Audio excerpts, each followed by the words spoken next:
Hi everyone, welcome back to my channel, and if you've never been here before, my name is Kimbyrleigha. Nice to finally meet you. So remember the dollhouse that I said that I was building for my daughter? Well, that was a half-truth.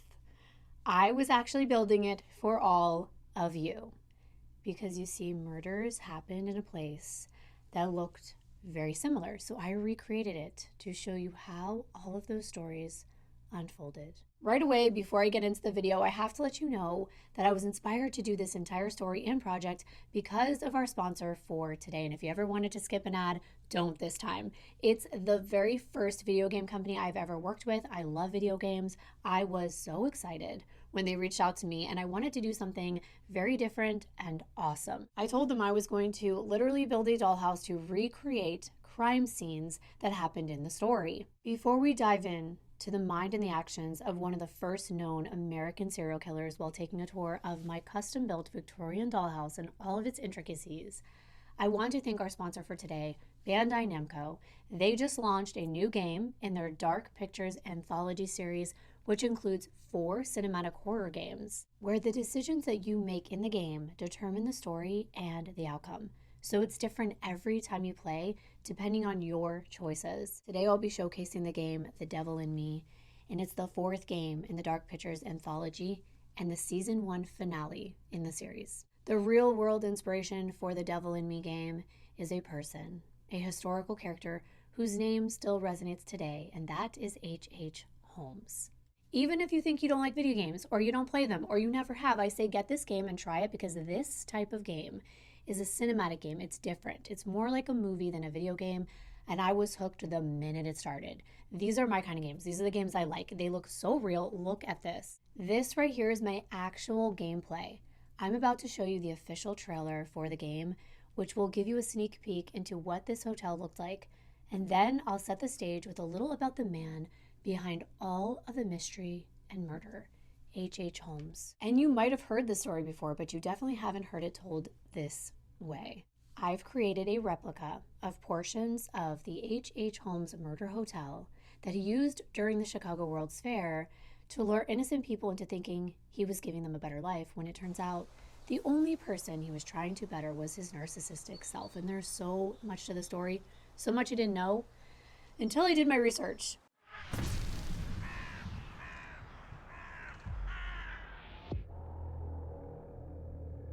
There are so many ways the story has been told that is actually not true, and I try 100% to stick to the facts as much as possible, and it's still a very, very sick story. The Devil in Me game follows a group of filmmakers from a small TV production company, and they're working on a series called Architects of Murder, and it's about famous American serial killers. The final episode in their series is about one of the most infamous in American history, H.H. Holmes. And they're trying to make this episode the best it can possibly be because they need funding badly. They are desperate for ideas. And that's when, out of nowhere, the owner of the production company gets a call from a man who says he's inherited an estate from a relative that was obsessed with H.H. Holmes and built a replica of the World's Fair Hotel. This man invites the production crew to come out to the hotel as inspiration for the creation of their finale. So let's watch the official trailer for The Devil in Me game. Welcome to the hotel that puts you first. A place to let go and immerse yourself into luxury. Around every corner, we're here to make this your perfect stay. Because good service is our purpose. And once you try our hospitality, well, you'll be hooked. There's something for everyone. Create new memories, stories, and experiences that'll take your breath away. You deserve it. Please don't. Because we believe in looking after oneself. Why not treat yourself to a facial? Turn up the heat at the sauna. Or finally get that long night's rest. You came to find yourself, but you found us. You found the World's Fair Hotel. If we don't do something, both of them will die, Mark. We play his games for lose. We need to outthink him. It's a puzzle. The tricks and traps, he's playing games. This is exactly what he wants. He's making you choose which one of us dies.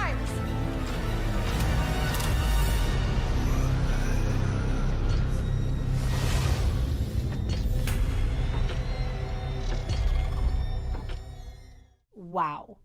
Wow, wow. The hotel in the video game is amazing. The company Supermassive Games created it, and I hadn't seen any of this footage until just a few days ago, and I was blown away by how similar my recreations were in my own rendition of the hotel look. My reception area looks almost identical, and that's when you know we did our research for sure. I didn't build this dollhouse alone, by the way. Fellow YouTuber Whitney from Whitney Libri Miniatures helped out tremendously, especially with the actual construction of the house. You will see behind the scenes of us putting it together in this video as I'm telling you this story. The hotel in the game has so many authentic decorative details just like mine. It really feels like you're walking in the real World's Fair Hotel back in the 1890s. However, when you're playing the game, there is this atmosphere of fear, especially as the game progresses and you realize there are so many mysterious rooms filled with mazes, traps, and killing devices. The question is, can you outsmart the killer? Look for the link to buy the game in my description box below. The Dark Pictures Anthology, The Devil in Me, is available now on PlayStation 5, PlayStation 4, Xbox Series XS, Xbox One, and Steam, which is how I play on my PC, so make sure to click the link in the description box to buy now. And when you do, guess what? You can play with me. We can play together. It's an online multiplayer game for up to 2 players, and offline, you can play with 5 players. Let me know if you get the game and I'll play with you. I'll leave my Steam information below so you can add me as a friend. Now, let me introduce you to H.H. Holmes and give you a tour of my very own World's Fair Hotel. You know I like to be detailed, but I will try to do this in a timely manner. However, I do have chapters below in this video in the event that you're looking for something in particular, but I do hope that you will stay and listen to everything. That way it makes sense to you and you're bound to learn something new. In order to get to the hotel, we have to learn about the man whose mind created it. There are a lot of myths and legends when it comes to the story of H.H. Holmes, but like all of my videos, I try my best to only provide you with the most accurate information that I possibly can through diligent research from reliable sources. I am doing my best to bring you the facts that are known to be true about H.H. Holmes. Dr. Henry Howard Holmes was actually born Herman Webster Mudgett on May 16, 1861, in Gilmanton, New Hampshire, to his father Levi Horton Mudgett and his mother Theodate Page Price. He was the couple's 3rd child of 5. He had an older sister Ellen and an older brother Arthur, a younger brother Henry, and a younger sister Mary. So essentially, he was the middle child. His father Levi worked as a farmer and a house painter, and both he and Theodate were devout Methodists. There's a lot of ways in which children become interested in their future profession, but for little Herman Mudgett, the way that he became interested in becoming a doctor wasn't exactly normal. He was actually terrified of the town doctor when he was younger, and the little boys his age used to make fun of him because he had to be a tough boy, and he wasn't. He was a mama's boy. They saw him as weak, and they would pick on him for this, and ultimately, they locked him in the doctor's office with a skeleton. You know, the kind that are used for studying anatomy? Well, we don't know what happened behind those closed doors, but when little Herman was let out, he had a new fascination with the human body. It was at that moment that he decided he wanted to become a doctor himself. Maybe this was some kind of exposure therapy. You know, when you're exposed to your fears and you have no choice but to embrace them, and then it transforms into something that you're no longer terrified by. But then he became someone that people were terrified by. And it didn't happen all at once. There were steps to Herman becoming Dr. Henry Howard Holmes. And the first was actually becoming a real doctor like he dreamed about. It definitely wasn't an easy profession to get into or an inexpensive one. His parents weren't exactly well off. His father was also known to be violent and controlling, and his mother was overly religious and strict. And like I said, he became quite the mama's boy. But Levi expected a lot from his children, and by the time Herman was in high school, he sent him off to boarding school at Phillips Exeter Academy. This academy was based on the Harkness method of teaching. I don't know if you've heard this before. This is usually done where the students are seated around a large oval table, and then they're asked to discuss concepts that are being taught.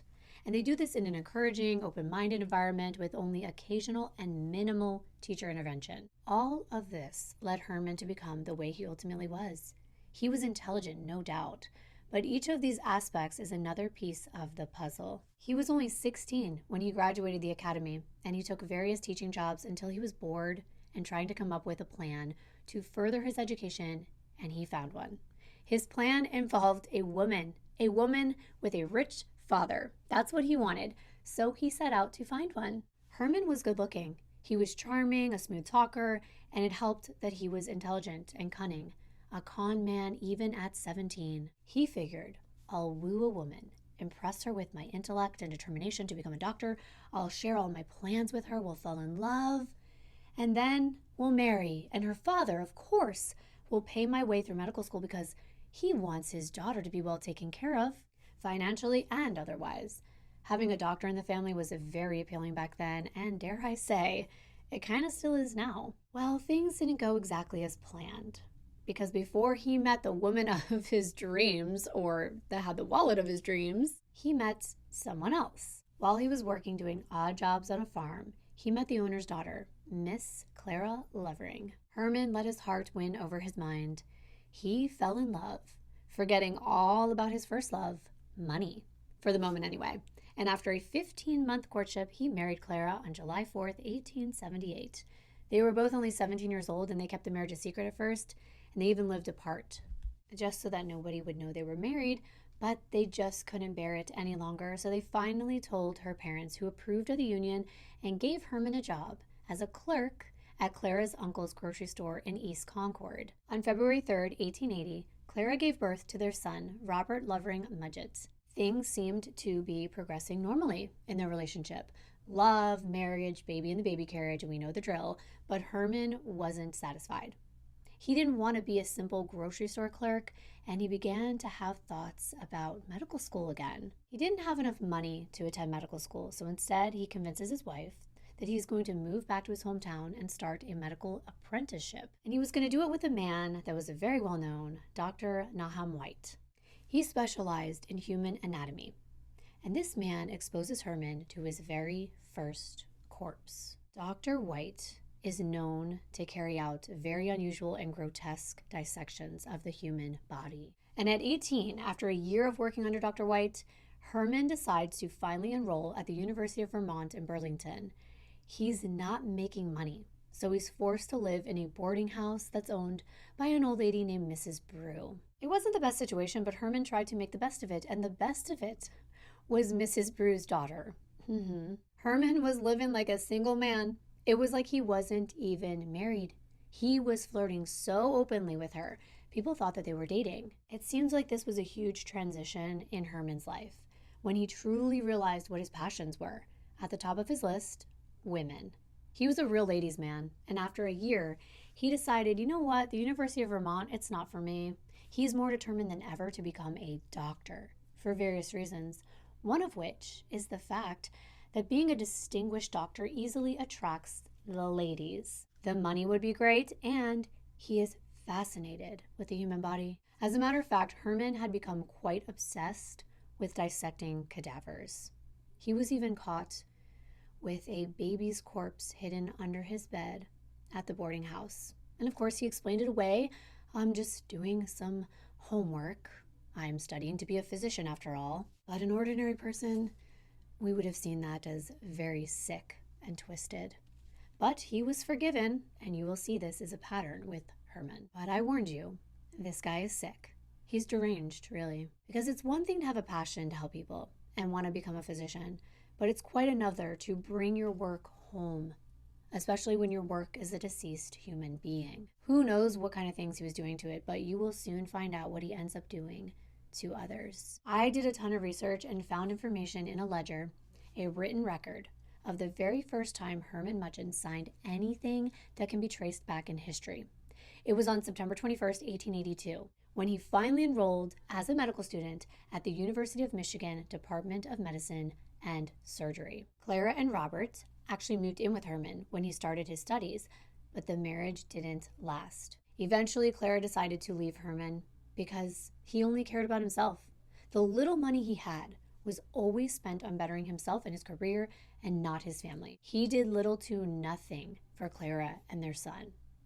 Besides, a boarding house isn't exactly the best place to raise a child. So Clara moved back home while Herman stayed in Michigan and lived at this boarding house, which just happened to be right in front of the entrance to the Forest Hill Cemetery. Totally fitting for him. I can just imagine him looking out his window every day and at that cemetery and being inspired. Back then, the first year of medical school consisted of studying human anatomy by working with cadavers on a daily basis. And I don't know what medical school is like these days, but they had 3 days a week where they would listen to lectures about a certain part of the body, and then they'd be given the opportunity to open up a cadaver and literally examine that body part. Talk about hands-on learning. This was it.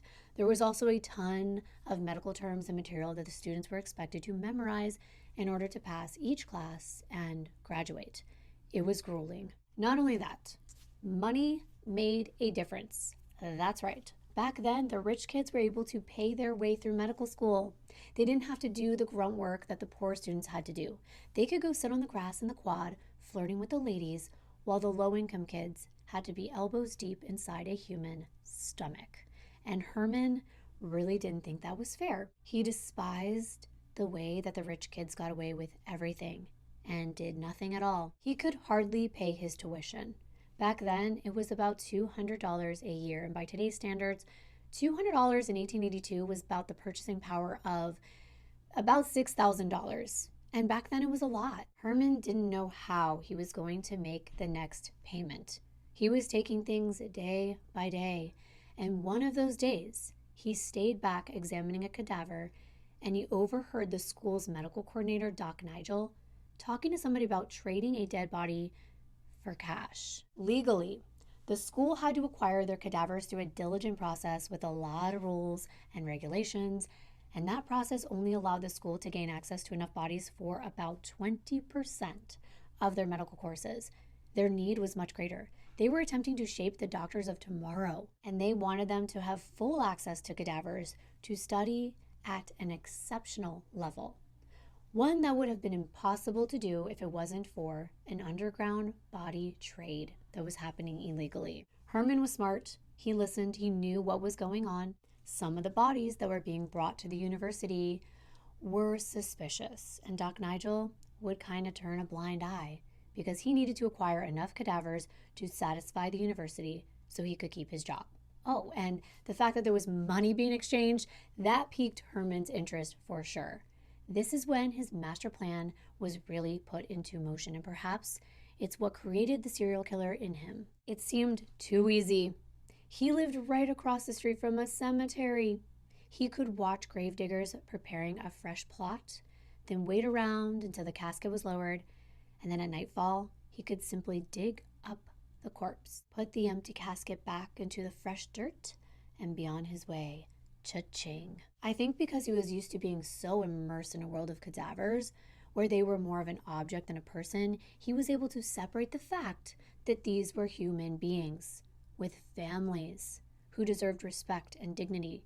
To him, they were a means to an end. This was Herman's new job. And he didn't do it alone for long either. He recruited a fellow student, Robert Laycock. Now you may be wondering, because I would be, how do we know all this? It happened so long ago. We're talking like 140 years ago. Well, back in 1995, a New Jersey collector bought a bunch of 100-year-old wax cylinder recordings. And to his surprise, H.H. Holmes was on one of those recordings telling the story in his own words, confessing to the things that you're about to hear. Now for a little lesson. I don't know if you know what wax cylinders are. I find them to be very cool. I actually want to buy some for myself because I had the opportunity to go to an antique store with John and we got to play one of these things. This is what they look like. Back in 1888, the Edison Company came up with this invention to record audio, and it is mind-blowing. They're called wax cylinders, but they're not actually made of the wax the way that you would think of wax, like from a candle. And by the way, this is literally how modern day music recording was born. Eventually, they were made from celluloid, which is the first synthetic plastic to be created. It was quite an invention back then. These cylinders were used with a phonograph, and I'm sure that you've seen one of these before. The cylinder is attached to this machine and it spins similarly to the way a vinyl record would. A sapphire needle then sits on the cylinder as it spins. And I'm not going to even attempt to explain the actual technology that produces the sound, but here's a video from Edison Tech Center with an example of how the cylinder phonograph works. The sound comes out of that big horn on top. So when this collector purchased some of these cylinders back in 1995, he expected to hear music. But to his surprise, one of the recordings was the voice of a man confessing to a series of vicious and unbelievable crimes. This is how we know what we do about the grave robber who became H.H. Holmes. The rest we gather from records, like an autographed book that belonged to the classmate and partner in crime, R.C. Laycock. It included an inscription that read, "I'm your true friend," and it was signed Herman W. Mudgett. These two medical students went on to plan an intricate scam that fell outside the body snatching business in relation to paying their tuition for medical school. They had big dreams, these two. Big dreams that shattered many other people's. This may be one of the very first get-rich schemes that was ever recorded, because on that cylinder, Herman describes their evil plan, which consisted of taking out a life insurance policy for $40,000, which is a lot, on a man who had a wife and a daughter as a beneficiary. Then they would steal corpses of a woman and a child to represent the real ones, then alert the father of the tragic murders by presenting him with the dead bodies. Subsequently, they would steal a man's corpse and then use it to represent the heartbroken father who had resorted to taking his own life, and present that corpse to the insurance company, forging documents to make it look like Herman was the beneficiary. So then he would collect the insurance funds. Then he would kill the real family and then sell their corpses back to the school. Wow. That's sick. It's disgusting. But luckily this plan didn't come to fruition, because he ultimately graduates, just barely at that. But the school actually had to take a second vote about whether or not they should grant him his medical degree. But in the end, in 1884, he does become Dr. Herman Webster Mudgett. But that name would soon be too stained for him to use any longer. After graduation, he moved to New York because he thought that was where a lot more opportunity was. And he ended up getting two part-time jobs, one as a doctor and the other as a school teacher, just to make ends meet. He wasn't legally divorced from Clara yet, but he began pursuing women. And eventually, he proposed to one of them. But the word got out that he was a liar and a two-timer, and not only that, people said he was using his title of doctor to scam people out of money. The final straw was when a little boy went missing. A boy that some say was last seen under the care of his physician, Dr. Herman Mudgett. Because he was a doctor, he was trusted, and no investigation was even done. Herman decides to leave town for Pennsylvania. He lands a job at Norristown State Hospital for the clinically insane, but that lasted only a week, probably because Herman should have been in one of the rooms. But I digress. This is when Herman concocted his new plan. He would stage his own death and collect the insurance money. He thought he would have more luck working behind a counter at a drugstore than having to deal with people at a hospital knowing who he was, knowing too much about him. That way, he could make this escape easily. He could be at arm's length. So he began the job at a pharmacy. He needed to work so that he could pay the life insurance premiums. But before he could really begin the scam, a boy that he sold medicine to ends up dead. Now he swears that he had nothing to do with it, but he still leaves town because he doesn't want to deal with facing any type of responsibility or an investigation. Once again, he's on the move, this time to Minneapolis, Minnesota, working as a pharmacy clerk, still set on his plan to stage his own demise. Also within the scheme was to finalize his divorce with Clara so he could marry his new love interest, a beautiful lady named Myrta Belknap, a woman who was in on his evil plan. She agreed that she would become the beneficiary of his policy, and then they would split the proceeds when he staged his own death. Minneapolis was also where Herman shed the name Herman Mudgett, just like a snake would shed its skin.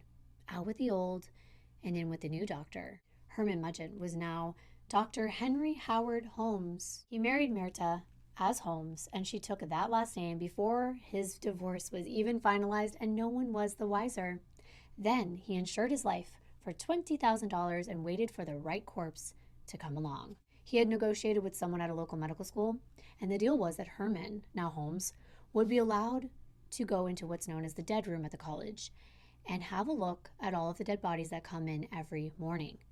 But after 2 weeks of looking at dead body after dead body, he couldn't take it anymore. Later he said that it is what led him to want to take his own life for real. And he actually attempted to. but the police intervened, and instead he was sent to a mental ward for 2 months. Shortly thereafter, Holmes decided it was time to make a big move. He and his new wife, Myrta, decided to move to Chicago in August of 1886. They settled down in Wilmette, a beautiful suburb outside of Chicago. This is a really nice area. It's known for its tree-lined streets and green street lanterns and brick roads. By the way, we are getting closer to the hotel becoming a reality, and the tour of my finished recreation, along with snippets from the game The Devil in Me, showcasing the parallels between all of these places. I just want to share a little bit more with you before we go there. Holmes is in Chicago at the right time. As it gets closer to the 1890s, Chicago is becoming one of the biggest cities in America. It would soon be the home to the famous World's Columbian Exposition, which invited millions right up to Holmes' doorway, so to speak, and into his murderous plans. Holmes finds work at a local drugstore that was looking for a pharmacy assistant. It was on the northwest corner of South Wallace Avenue and West 63rd Street in Englewood, Chicago. This is what the area looks like today. The pharmacy was owned by Dr. Holton. Now, many people were under the assumption from rumors and other renditions of the story that Dr. Holton was an elderly man dying of cancer and that his wife Elizabeth Holton was desperately trying to keep up the store herself. So she gladly hired him, this distinguished Dr. Henry Howard Holmes, who went on to murder them and steal the drugstore for himself. That's actually not what happened. Dr. Holton was actually the wife Elizabeth, a fellow Michigan Medical School alumni. She was in the graduating class just a few years before Holmes. There might have been some camaraderie there, I don't know, but she did hire him and he worked very hard in the pharmacy, which he ended up purchasing from Holton when she got pregnant with her second child in 1887. Holmes was only able to buy the pharmacy because he forged mortgage papers. However, he was actually running the pharmacy and turning somewhat of a profit at the time, enough money at the very least to buy a vacant lot right across the street. Right here, where this post office now sits, this right here is where the construction began in 1887 on what is known as Holmes Murder Castle. It wasn't a castle at all, but it has been dubbed as such. It was intended as a 2-story mixed-use building with the first floor for retail spaces, for things like a pharmacy, a barbershop, a jewelry store, etc., with the second floor to be made into apartments. But soon, Holmes had other plans, which included a hotel, and I'm going to dive into all of that and all that Holmes intended. I am so excited that we are finally at the portion of the video that will reveal the details of not only my recreation of Holmes' World's Fair Hotel, but snippets of the one from the Devil in Me game. John and I have been playing it nonstop since we got it. To create my dollhouse, I purchased the Garfield kit from Greenleaf. I'll link it below. And just because these are kits does not mean it is easy to make them. The wood is pretty lousy quality and it breaks off and splinters very easily. I don't know how many splinters I got while working on this house, but I can tell you I had a pair of tweezers on hand all the time. The house comes as basically wooden slabs with pre-cut portions along with a not very detailed and very hard to follow instruction manual. It's terrible. They probably haven't updated in decades, who knows. I started on the foundation myself, which really is the most important part of the build. If it fails, the entire house can come crashing down. I was proud of myself. I did this by myself without any knowledge of woodworking, and I can say that I could probably take on any other dollhouse build with ease because it was brutal. As you can see, I have candles holding up portions of it, there's tape, anything I could find to secure it as it dried. It was while I was creating the first staircase that I reached out to Whitney on Instagram just to commend her on the absolute talent she has when it comes to miniatures, because I had been watching every one of her Greenleaf Garfield dollhouse videos trying to figure out how the heck to construct this monstrosity. She had built the very same dollhouse at least 3 times, and her latest build was just out of this world. I mean, look at the kitchen. It's just awesome. She's amazing. And surprisingly, she responded to me and told me that she was a huge fan of true crime and had watched my channel. I had no idea that she actually made videos related to true crime by recreating scenes from horror movies. Soon, she offered to help me with this project and we became good friends in the process. Whitney's awesome. Please do me a favor and go show her some love and subscribe. She really deserves it. These kind of channels, they just aren't pushed out as much by YouTube since it's kind of somewhat of a lost art. But really, it deserves a lot of love. Once Whitney came on board, things went so much faster. I could finally focus more on the interior decorative aspects as she put together the exterior. Here we are, working diligently in my kitchen and on my dining room table, which became the workspace for this entire project. This is not an easy job.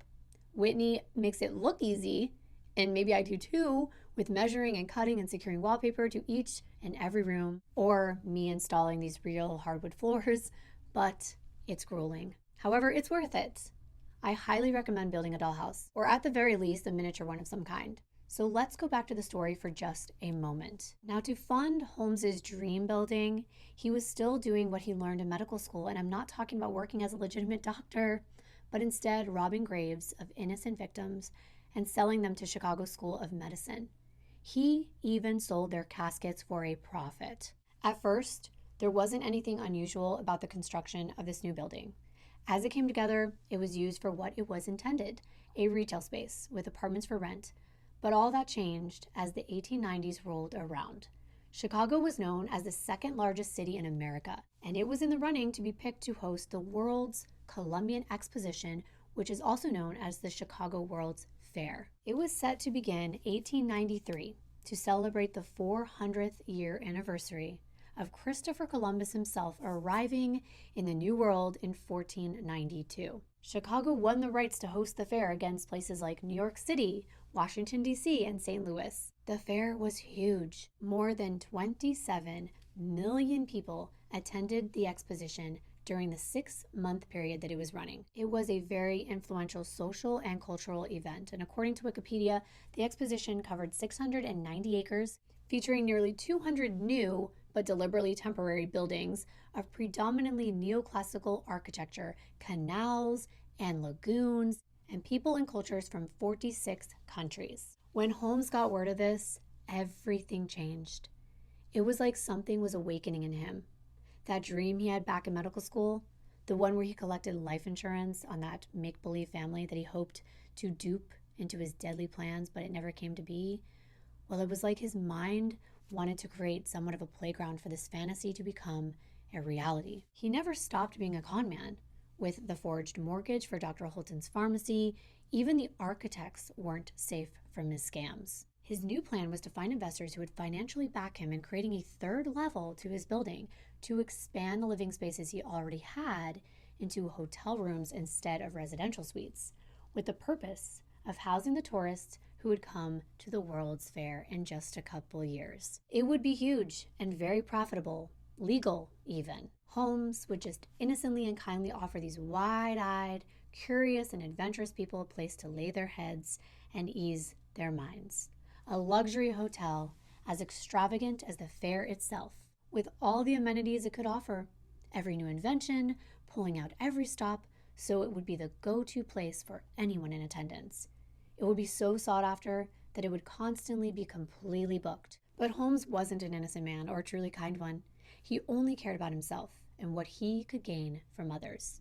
He would constantly owe people money, but lie his way out of every single debt. Bill collectors were consistently harassing him. He would write bad checks just to appease them until the scam was found out. Maybe his plan was to run a legitimate business so he can truly pay his debts and live an upstanding life. But we will never know for sure. What we do know is that by 1892, the third floor was near completion.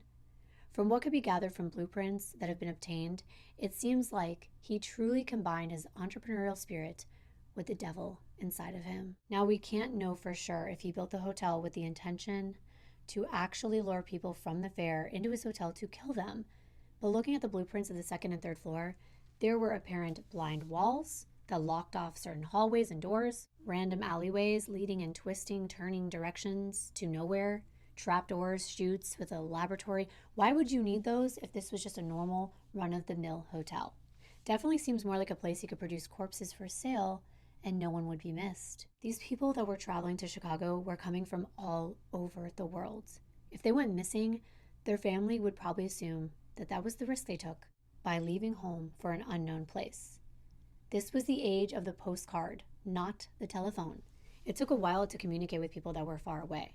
By the time word would get to a family member, someone could be long gone. Artist Rick Geary used the original blueprints to draw a detailed version of the second floor. Here's the example I used for some of my recreation. You can see things like an asphyxiation chamber, hiding places, sealed rooms, chutes leading to a basement, etc. Now this drawing brings in information from confessions that Holmes made himself. This is how we get an understanding of what these rooms on the blueprint were used for. The Devil in Me game has very accurate recreations of these rooms which come alive in the game as you choose each character's fate. Here's the scene of an asphyxiation chamber. Kate! Aaron, are you okay? Please say you're all right. Get me out of here!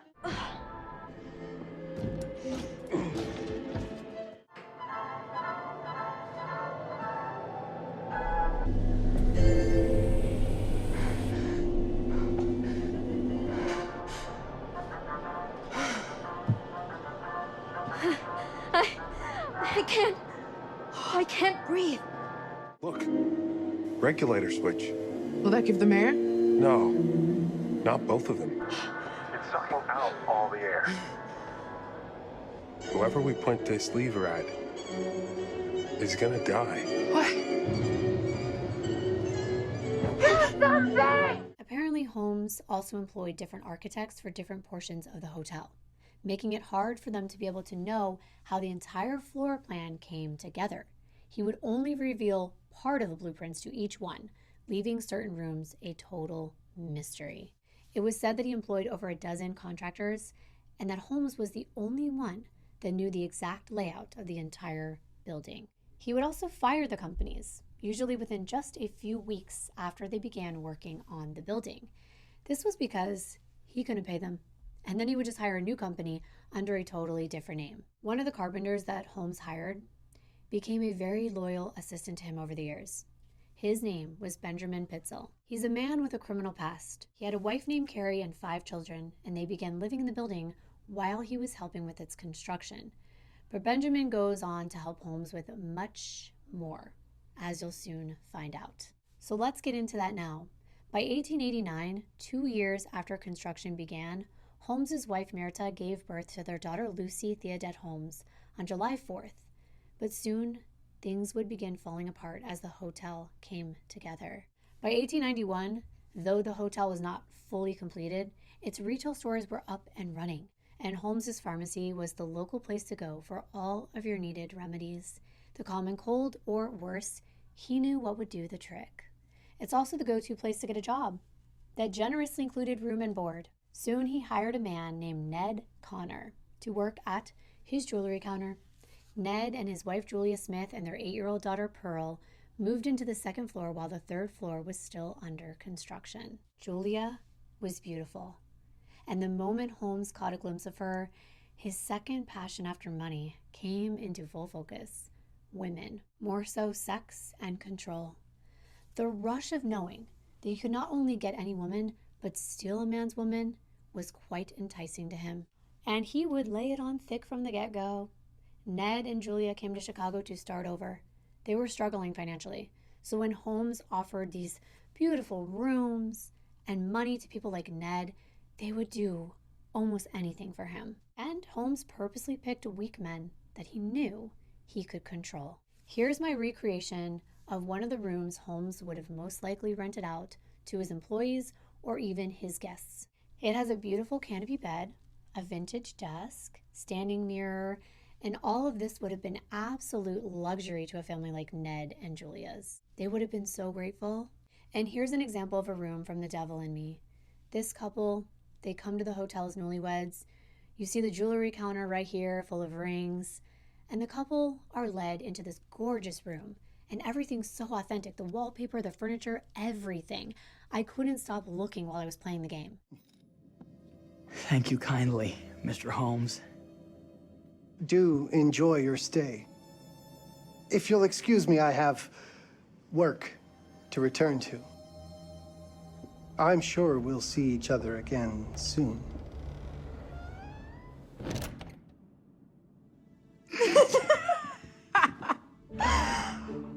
Goodness, this place is fit for a king. Or my queen. Oh, you. I was intrigued by it all, and it was just all so historically accurate from what I have researched. I couldn't get enough of it.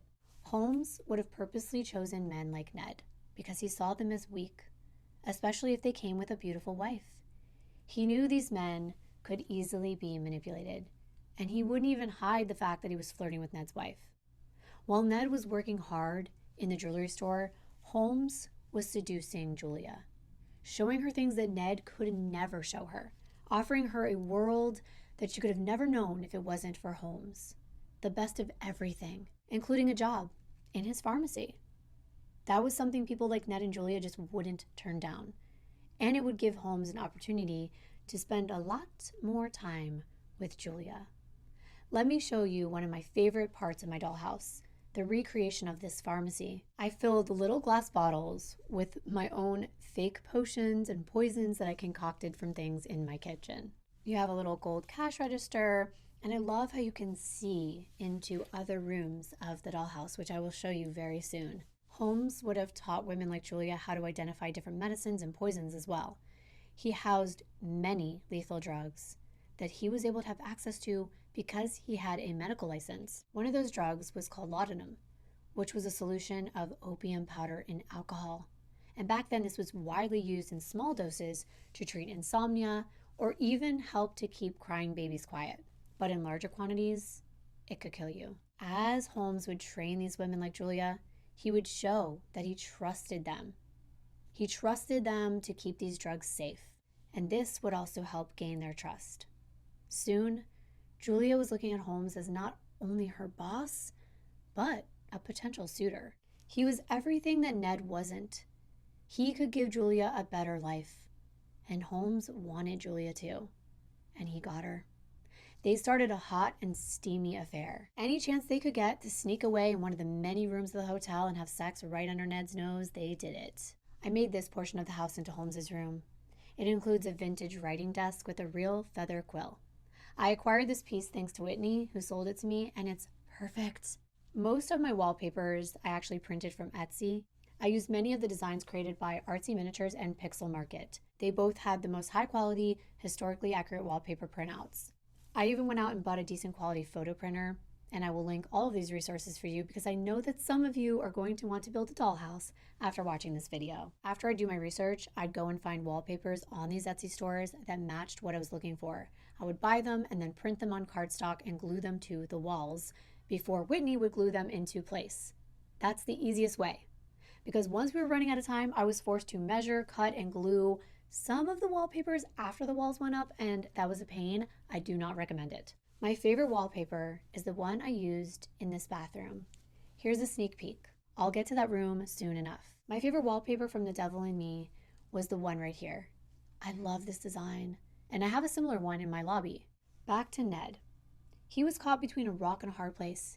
He had to have known about this affair, but he was desperate for money and couldn't risk losing his job, so he probably kept quiet and just let it happen. But Julia was making it more of an issue.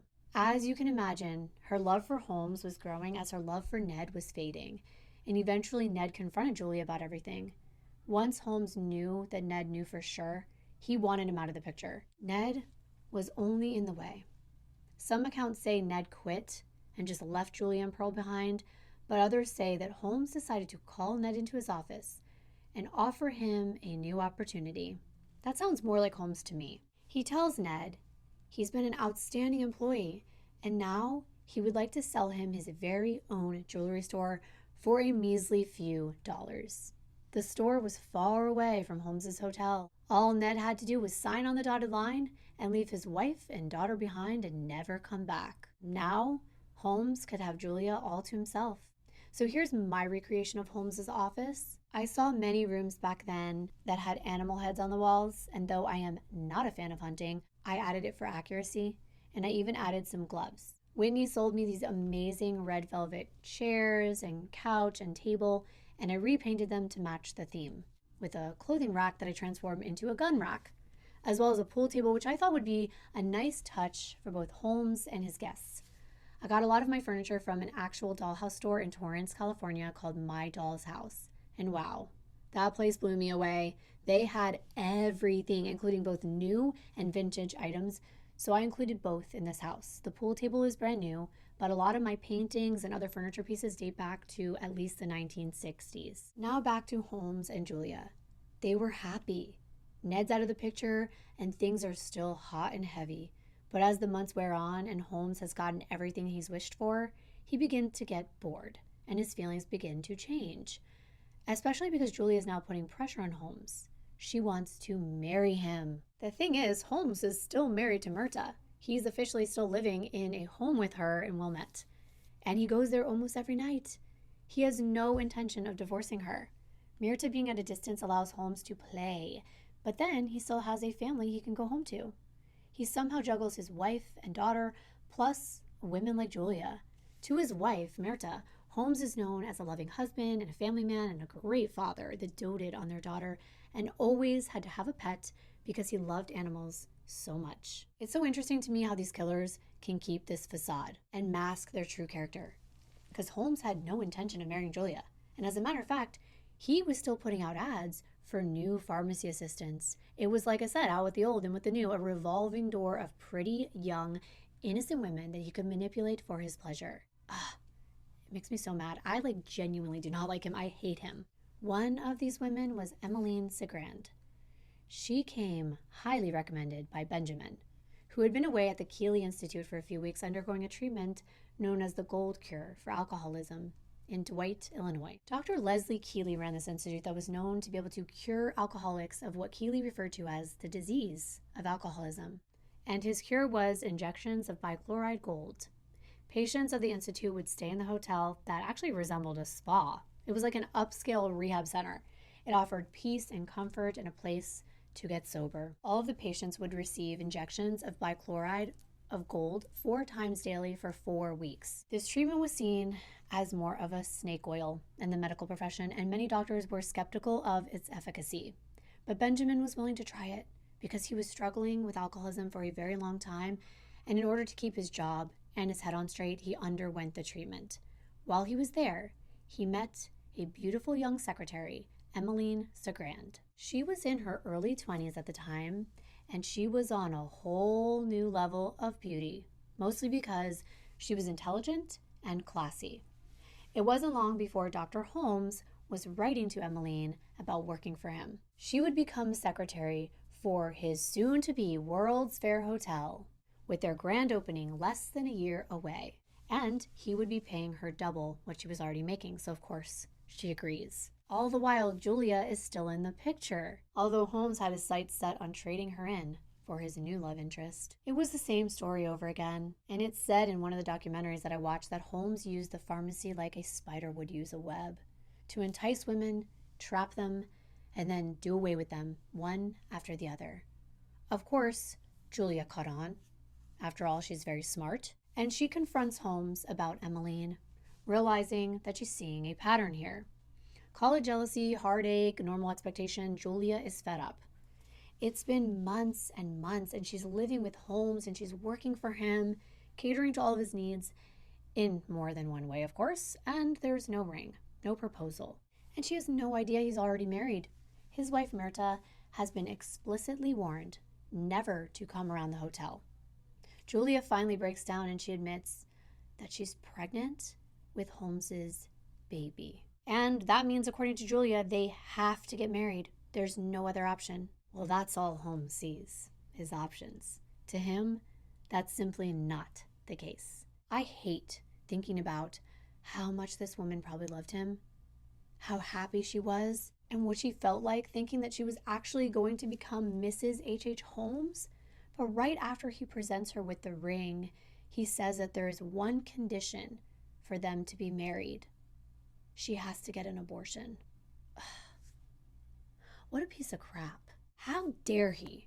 How sad and humiliating and disgusting. I can only imagine what Julia must have felt like, having to be faced with this decision to marry the man she loves, but having to get rid of a baby that their so-called love created in order to be with him. He tells her that in his medical career, he's performed hundreds of these type of procedures, and he can help, and it's going to be okay. He'll make sure it's painless. But the truth is, It was highly unlikely that Holmes ever carried out even one abortion. The mortality rate for procedures like this back then were very high. But Julia was now caught between a rock and a hard place. She didn't have anyone to lean on. Ned was gone, she was all alone, no family to take care of her, and she couldn't go back home because her own parents would see her as a shame. She's an unmarried pregnant woman. Eventually, according to Holmes, Julia reluctantly agreed to the procedure. This was huge. It wasn't commonplace to have a procedure like this. It must have been terrifying, but it just goes to show you how much Julia trusted Holmes and wanted to be his bride. Poor Julia. She is known as one of Holmes's first victims. She and Pearl mysteriously disappeared on Christmas Eve, 1891. Julia's room was left untouched, and witnesses who were shown around the premises as prospective guests saw a half-eaten plate of rotting food in her room, as well as an unmade bed. It was probably left that way since Julia's last morning alive. There were also clothing and children's toys all over the place, and the room was left like that for at least 4 months. Holmes would tell everyone that Julia had to leave with Pearl after getting a telegraph informing her that her sister was dying. It turns out the telegraph was real, but it wasn't to let Julia know that her sister was dying. It was to let her know she was getting married, a wedding that Julia never showed up to. Holmes would keep this lie going for years, when the truth was, Julia and Pearl were dead. The truth, according to Holmes, is that Julia's death was an accident, but many people think otherwise. It's just too much of a coincidence. It's just too convenient. A new woman comes into Holmes's life, Emmeline, at the very same time that Julia announces she's pregnant and wants to get married. And then Julia accidentally dies while Holmes is carrying out the procedure. I'm going to tell you right now, I think he killed both of them. It's said that he poisoned poor little Pearl, and remains matching her age range were found later on in the basement. Remember I told you about Benjamin, the alcoholic carpenter with a criminal record? Well, it's well documented that Benjamin helped Holmes cover up many of his crimes, from the insurance scams to murders. In the case of Julia Smith, it was most likely no different. The true cause of death was most likely chloroform, which was readily available in Holmes's pharmacy. This same chemical would have been used during the procedure, but of course merely to sedate her, not kill her. She would have come to in about an hour, but instead, Holmes most likely used a lethal amount, put it on a rag against her mouth until she stopped breathing. It's heartbreaking to think about how personal that death would be. Looking right into the eyes of the man you love, knowing that he is the one doing this to you. It's almost too much for me.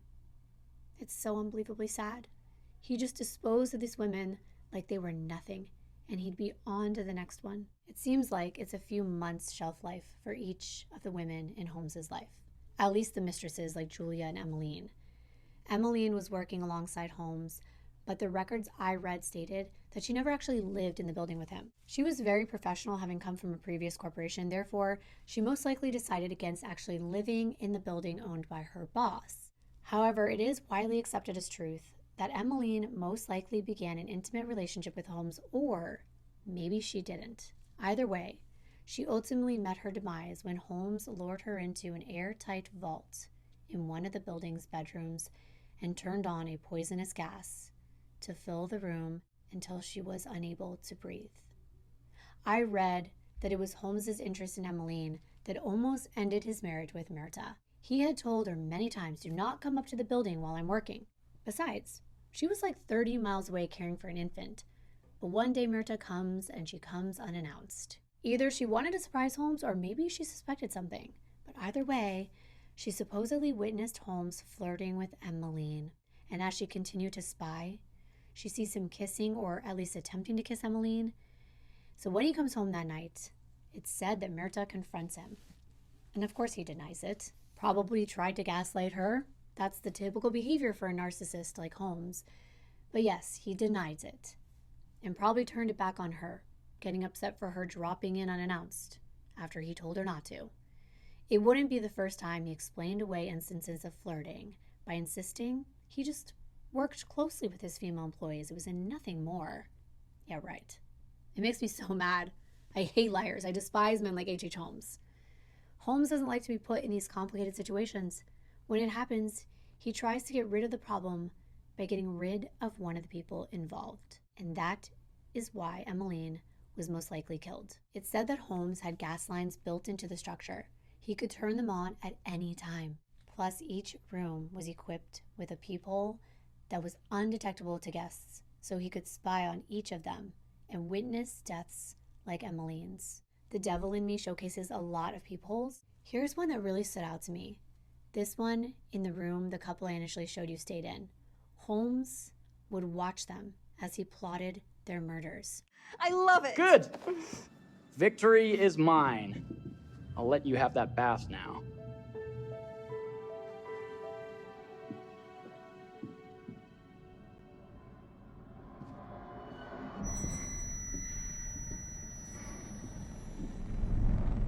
There's also an airtight asphyxiation room behind a window in the bathroom, where both husband and wife watched each other in horror as they took their last breaths.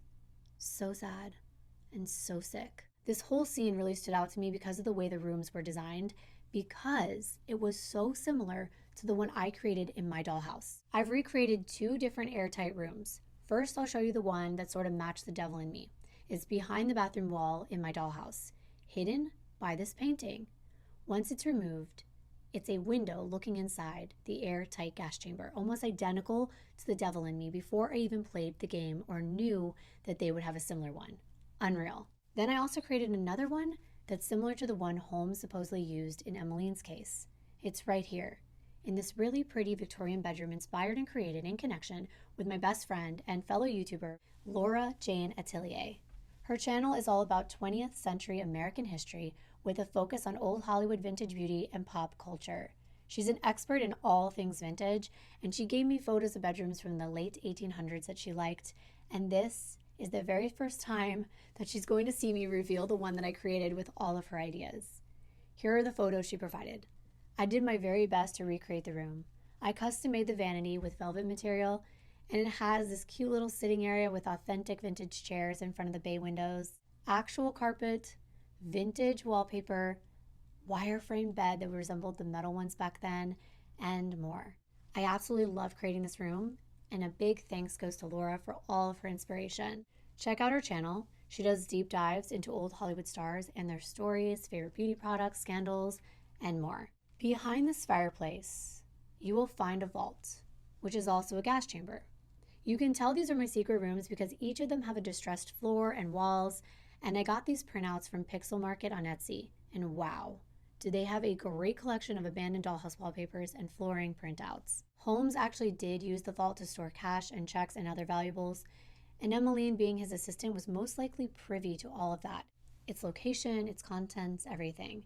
It wouldn't be hard for him to tell her to go fetch something from the vault, like he did a number of other times, only this time locking her in from the outside. Years later, a small footprint is found inside the vault by police investigating several of the disappearances.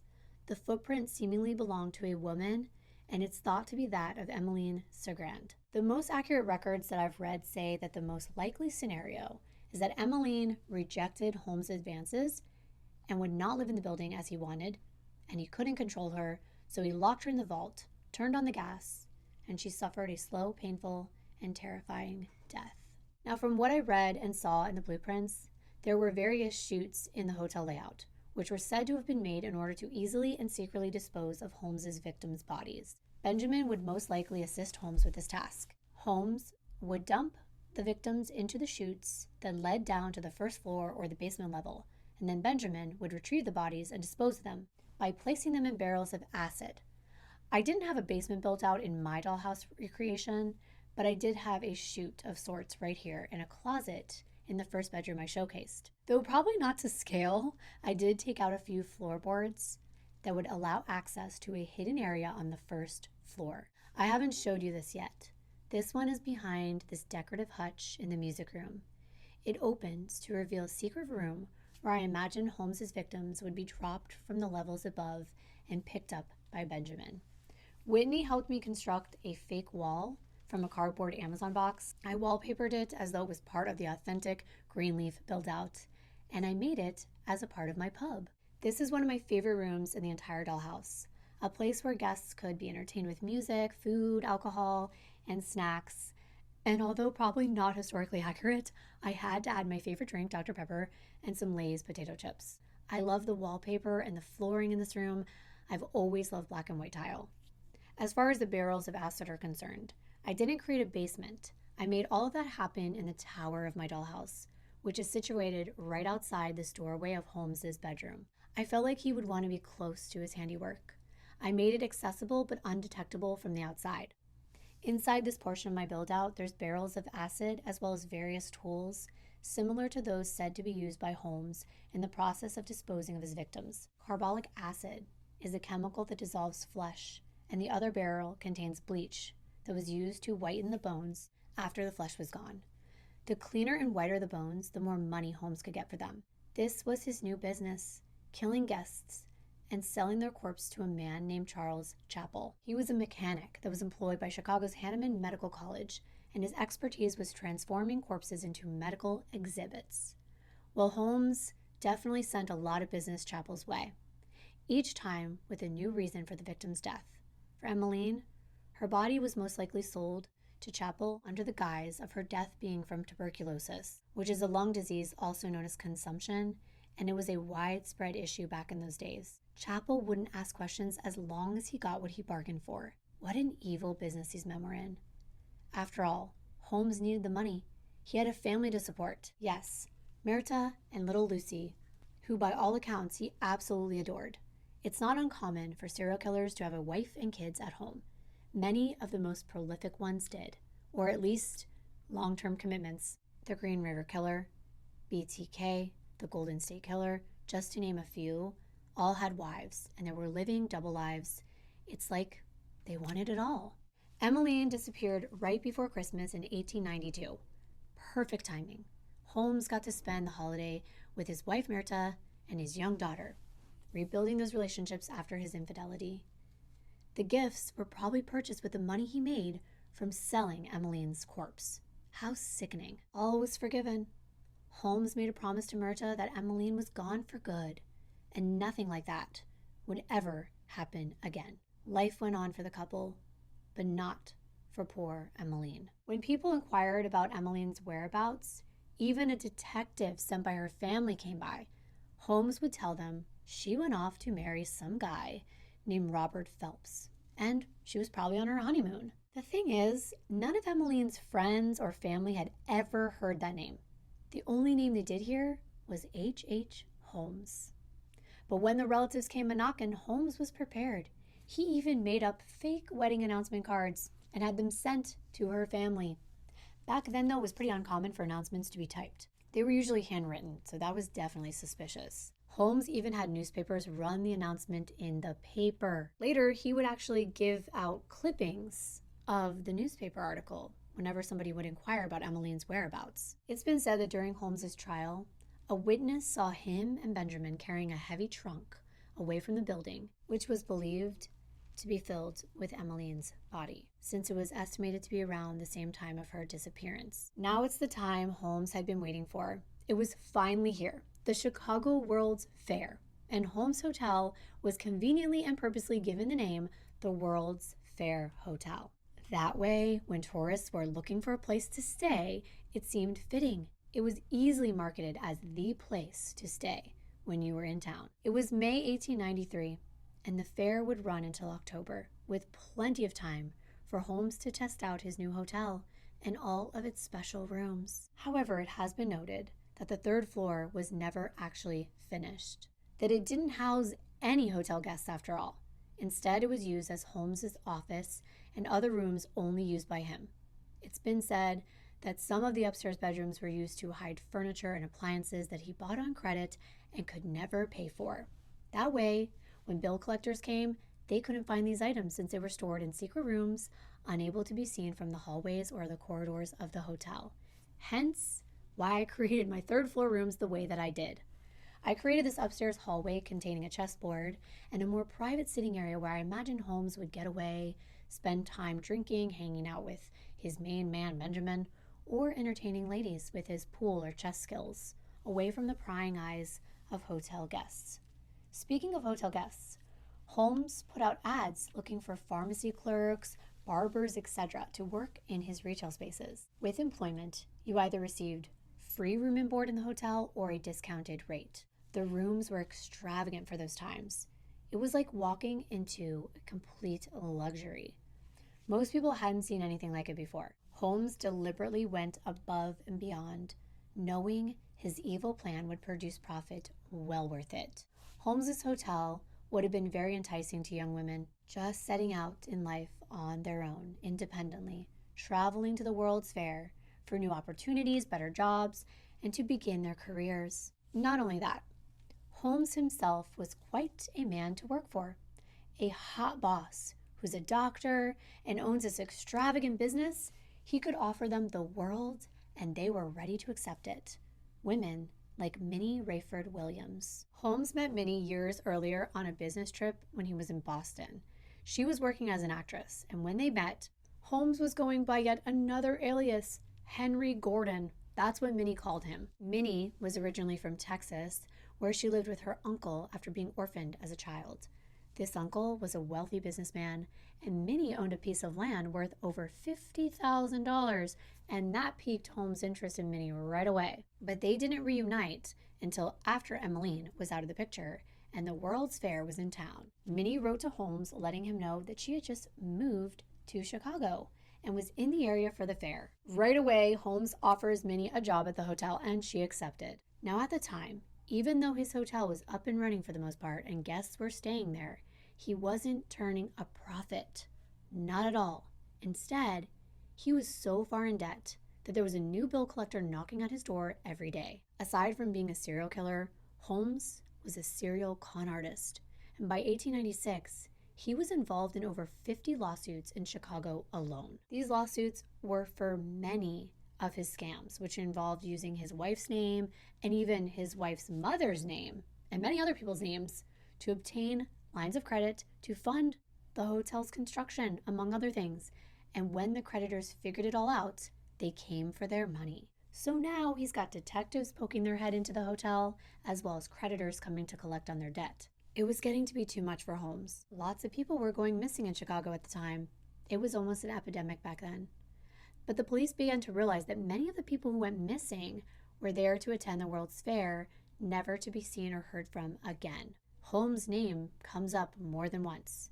He was definitely on the authorities' radar, and detectives were able to gain access to the hotel under the guise of either staying as a guest or by other means. And ultimately, a local newspaper ran an article exposing the hotel and its hidden secret rooms. So with all this going on and the pressure mounting, Holmes starts looking at Mini Williams as his cash cow. And he streamlines his typical seduction routine.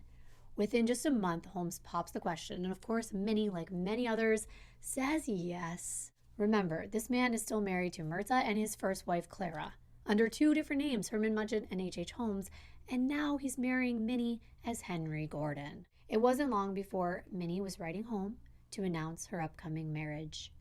But there was one person that wasn't happy, her sister Nanny. She basically tells Mini to slow down. What's the rush? Well, the rush for Holmes was to marry her and then convince her to transfer the deed of her Texas estate to a man named Anthony Bond, which was really just another alias that Holmes created for himself. Mini is determined to marry her wealthy doctor fiancé, and she does just that against her sister's will and judgment. Mini was even convinced to transfer the deed, with Holmes serving as the notary. Then Holmes turns around, poses as Anthony Bond, and signs the deed over to his right-hand man, Benjamin Pitzel, giving him the alias Benton T. Lyman. Even though Holmes married Mini, he didn't want her around.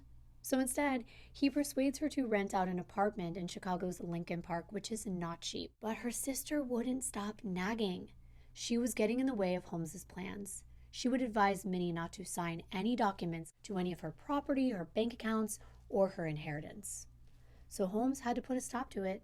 It was July 4th weekend in 1893, and he invites Mini's sister Nanny out to the hotel to attend the World's Fair and stay with the newlyweds at their new apartment. Mini has no idea that he's done this. He picks up Nanny at the Inglewood train station, brings her right to his hotel, telling her, "Oh, I'm going to give you a nice tour of the place," during which he traps her behind a secret door to a room that she can't get out of. A room where she's doused with chemicals that were used to burn her to death. The secret door in my dollhouse, that's part of the music room that I showed you, is where I would imagine Holmes guiding Nanny on a tour, opening the door and pushing her inside the secret torture chamber. This was recounted on the wax cylinder recording that the collector purchased, along with the following confession that Holmes took Minnie 8 miles out of town on a freight train where he poisoned her and then buried her body. With that confession was a profession of his love for Minnie. Holmes said he only regretted one murder, and it was the one of Minnie Williams, because he said he thinks he loved her. I think not, Herman. That's not love. Nanny and Minnie's aunt received a letter from Nanny that was written in July, and in the letter, she told her aunt she was planning to accompany Brother Harry to Europe. Although Holmes had seemingly gotten away with murder time and time again, it was different when it came to police and detectives and bill collectors. He couldn't just kill everyone that stood in his way. So it really started to weigh on him, and he saw no way out. So of course, Holmes comes up with yet another plan. He realizes he's going to have to let go of his most prized possession, his hotel, but he doesn't want to abandon it. He's always looking for a way to make money. Now it was insurance fraud by the way of arson. So he begins to move items out of the hotel and into his home in Wilmette. On August 13th, 1893, he works all day at the hotel and then catches the train back home at 5 p.m. It wasn't long after he boarded that train that the hotel was on fire, specifically the 3rd floor. Luckily, the authorities were notified right away and the fire was put out and no one was injured. However, police suspected arson in an attempt for Holmes to collect on insurance money. Well, the insurance companies decide they're going to prosecute Holmes. So now he's definitely got to run. This time, he needs Benjamin's help more than ever to pull off this next scheme. He sits down with Benjamin and his wife Carrie, who is such a sweet woman, by the way, just an innocent lady that doesn't think like a criminal. And she trusts the man that has been helping to support her family for so long with his so-called generosity. She has no idea the evil things that this man and her husband have done together. The plan, according to Holmes, was simple. He says Benjamin would take out a $10,000 life insurance policy. Holmes would pay the premiums. Benjamin would then leave his family behind for just a short time and move out to Philadelphia, where he would pose as an inventor under the name Benjamin F. Perry. He would stay there for a couple months so no one would suspect anything because, an accident was going to happen. And that accident was part of the plan to fake Benjamin's death and collect the insurance money and then split it. Well, $5,000 was a lot for the Pitzel family. Benjamin trusted Holmes, and Carrie trusted her husband. All Holmes had to do was find a corpse to substitute for Benjamin's body, and Benjamin knew Holmes could do that. So this plan was set into action. Holmes' plan was to meet up with Benjamin in September, where they would do the little switcheroo, and then they would make it look like an explosion happened in the inventor's lab. Meanwhile, Holmes is taking trips to Fort Worth, where he now owns property that he inherited from Minnie's marriage. He was planning to use one of the properties to build yet another murder motel, but on an even larger scale. While he's making trips back and forth between Texas and Chicago, he meets another woman and he decides to seduce her. Her name is Georgiana Yoke. They meet at a department store. Holmes introduces himself under yet another alias, Henry Mansfield Howard. Georgiana believes that Holmes has inherited property from a relative that has just died, and he brings her with him on his trips to Fort Worth and ends up marrying her. Well, the people in the area knew Minnie, and no one had heard or seen from her in a while, and they were curious as to why her husband was bringing another female around. Once they started questioning him, he was on the run again, bringing Georgiana along with him. This time, the couple settled down in St. Louis, where Holmes acquired yet another drugstore and apartment for his new wife. It is like clockwork. He does the same thing time and time again, and I'm sitting here wondering, what does Myrta think? What's his excuse? Traveling for business? Not long after this, It was time to finalize the plan with Benjamin in Philadelphia. Now, this is probably the sickest thing I think I read about Holmes and what he did. We already know how disgusting he is, but this is just heinous. You see, there was no switcheroo. Holmes intended on killing Benjamin and not using a cadaver as a substitute. That's evil. He knew Benjamin had a drinking problem. He knew he would most likely be wasted when Holmes came to carry out the plan. He knocks Benjamin unconscious. Then he bound his hands and feet together and set his body on fire with benzene. It's an industrial chemical that's found in crude oil, and it's a major part of gasoline. So he uses this as an accelerant, and he ignites his body with the flick of a match. He had just killed the person that was the most loyal to him, his closest friend, his confidant, his partner in crime, and now he became part of the crime itself. I'm wrapping up everything soon. I just want to tell you a few more details about his heinous crimes. After what he did to his best friend Benjamin, him and Georgiana left for Indianapolis. It's believed that Holmes was probably banking on the fact, or at least hoping, that Benjamin wouldn't be discovered for a little while, so he could make his escape. However, there was a man who planned to meet up with Benjamin that night, so he came knocking on the door, and nobody answered. But he comes back the next day, and that time, when he's knocking, he smells something. He opens the door and finds Benjamin's body.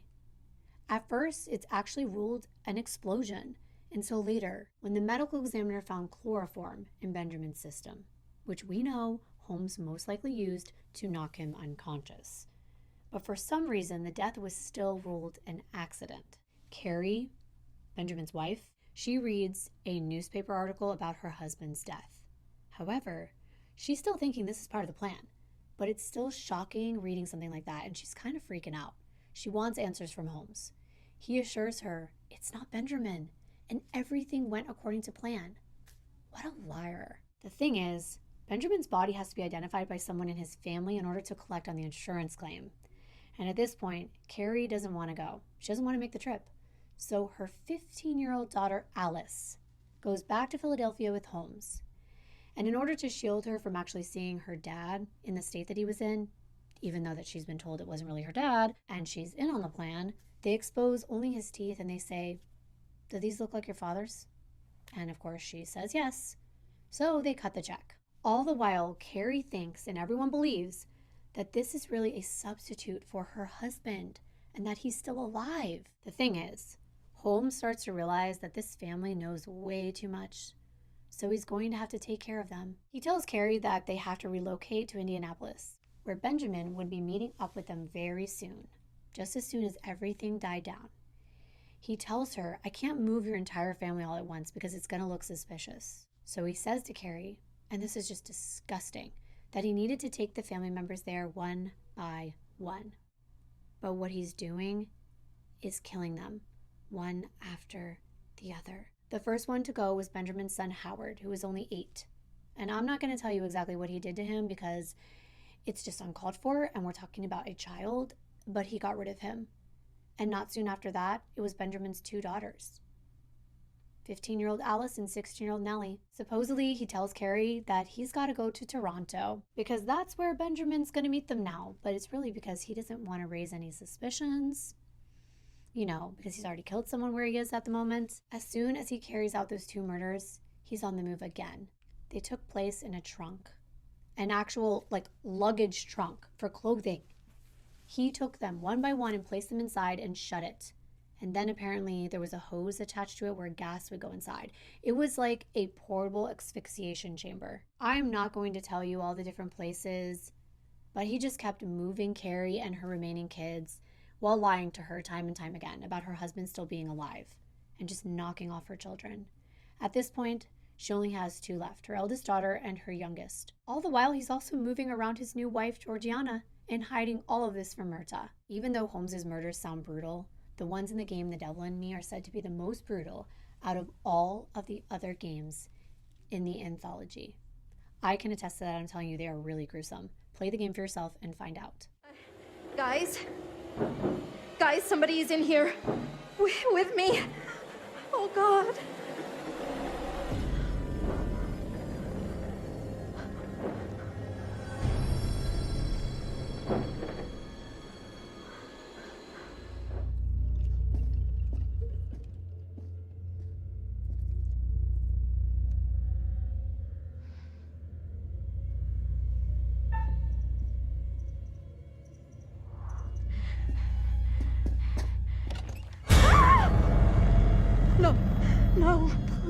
Don't.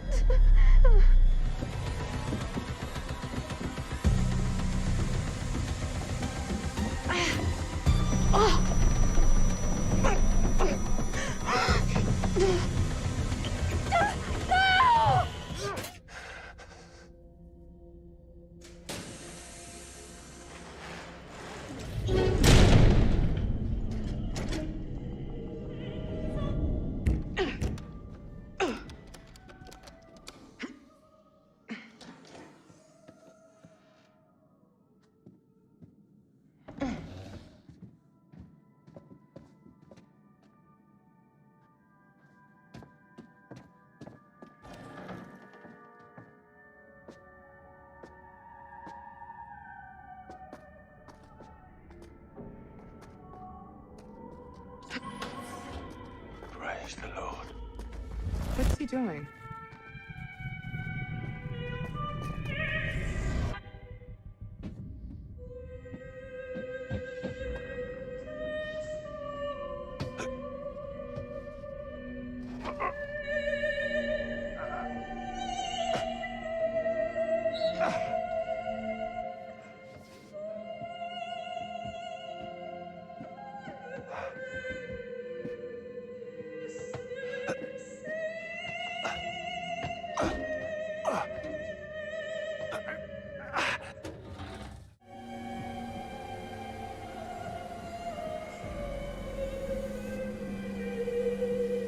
Hey!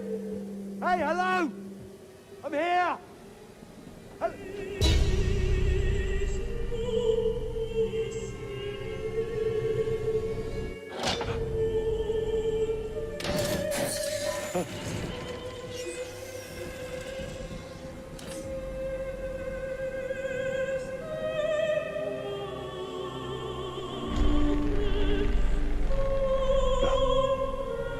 are you doing?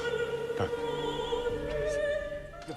At this point, just because Benjamin was legitimately dead and the insurance claim was not true fraud, that didn't mean the insurance company wasn't suspicious.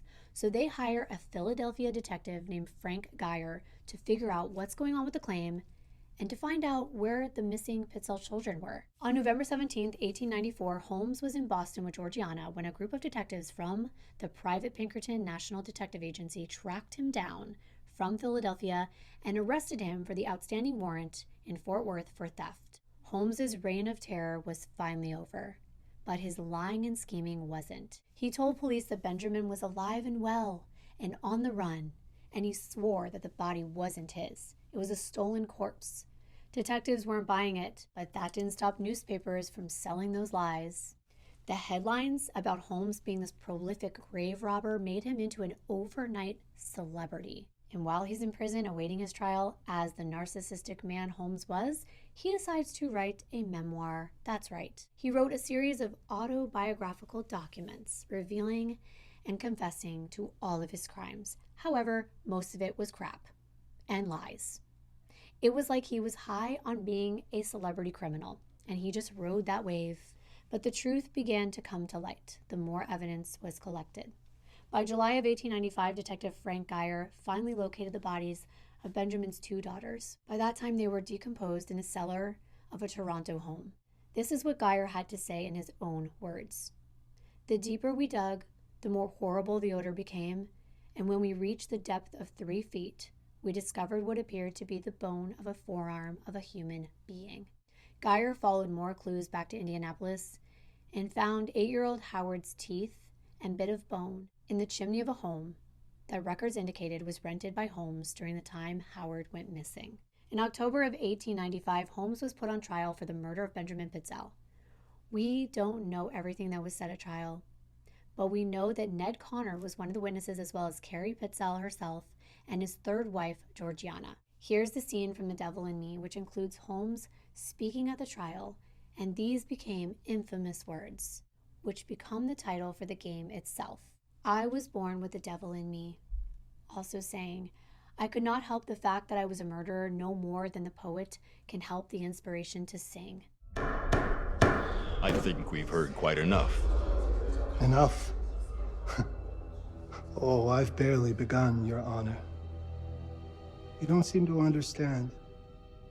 I was born with the devil in me. I could not help the fact that I was a murderer any more than a poet can help the inspiration to sing. Bury me deep, Your Honor. Make sure they fill my pine box with cement. Put me deeper than anyone else. And cover the ground with more cement, 'cause trust me, just being dead ain't enough to stop me from killing again. Holmes was found guilty and sentenced to death by hanging. After his conviction, Holmes confessed to 27 murders in total. However, most of those have been debunked because some of the people he confessed to killing were actually still alive. Therefore, he's only recognized for killing 4 known victims: Benjamin Pitzel and his 3 children, Howard, Alice, and Nellie. And for 5 assumed victims, the ones I mentioned to you: Julia, Pearl, Emmeline, Minnie, and Nanny. However, the last time I looked at a master list, there were at least 28 additional possible victims, and I will link this site for you in my sources if you want to read about each and every one. There just wasn't enough evidence to prove them. The site also includes all the debunked confessions. No one really knows how many victims H.H. Holmes had in total. Nevertheless, he was hanged on May 7th, 1896 at Philadelphia County Prison. His last wishes were for his body to be buried 10 feet deep and covered with cement. Rumors say it was because he didn't want the devil to come out and continue to murder people after he was dead. But in actuality, it's been said the real reason was because he didn't want grave robbers to steal his body and dissect it. So this evil man didn't want anyone doing the same thing he did to so many innocent people. His final meal was toast, eggs, and a cup of coffee. He was dressed in a black suit and a white silk handkerchief around his neck. At 10 a.m., he was led to the scaffold by his lawyer, who he thanked before the noose was placed around his neck and a black bag over his head. He said something to the effect of, "You did the best you could." And his hanging was not uneventful. He didn't go quickly, with a swift snap of the neck. Instead, he flailed around for another 15 minutes, twitching and making noises. Yikes. They did keep his final wishes, and 5 barrels of cement were put into his coffin before he was, and then more was poured on top of him, and the top of the coffin was screwed down tightly. Then he was placed in an unmarked grave at Holy Cross Cemetery, a Catholic cemetery in Pennsylvania. So what happened to the murder castle, as it was later dubbed? Well, of course, the entire hotel was investigated. Detectives dug up the floors in the basement. They tore through each and every one of the rooms looking for clues, but nothing of evidentiary value was ever found. Nothing that could be used at trial anyway. Later, it mysteriously caught fire in August of 1895. Here's what I gathered from Wikipedia. According to a newspaper clipping from the New York Times, 2 men were seen entering the back of the building between 8 and 9 p.m. About half an hour later, they were seen exiting the building and rapidly walking away. Following several explosions, the castle went up in flames. Afterward, investigators found a half-empty gas can underneath at the back steps of the building. The building survived the fire and remained in use until it was torn down in 1938. The site is occupied by the Englewood branch of the United States Postal Service, which I showed you in the beginning of the video. Here it is again. 2 other things that I found noteworthy was that in 1914, Patrick Quinlan, who was the former caretaker of the hotel, took his own life by drinking poison. He left a note behind that simply read, "I couldn't sleep." He took with him any secrets he could have shared about the mysterious murder castle. His relatives swear that he was being haunted, possibly by the ghost of Holmes himself, or that he was suffering from hallucinations and they were getting to be too much for Patrick. Lastly, in 2017, Holmes's body was exhumed. Yes, I could not believe what I was reading, but since this was such a sensational case and there's so many rumors flying around, even years later, the biggest rumor was that Holmes was never hanged. A team led by Janet Munch from the University of Pennsylvania Museum of Archaeology and Anthropology exhumed and analyzed Holmes's remains, and they did confirm by positively identifying them using dental records that it was the body of Herman Mudgett, H.H. Holmes. Because he was encased in cement, his body did not decompose the way a body usually would in the same circumstances. His clothes were almost in perfect condition, and even his mustache was intact. After identifying him, the body was buried once again. So I will leave you with some additional footage of my recreation of the H.H. Holmes World's Fair Hotel. I want to thank our sponsor Bandai Namco for inspiring me to create this dollhouse and for making this entire project possible. And I want to thank each and every one of you who take the time to watch my videos. You're the reason I do all this, and you're the reason that I can do all of this. Don't forget to check out the links below to buy the Dark Pictures Anthology, The Devil in Me game. That's all I have for you today. Thank you so very much. I will see you in my next video. Bye.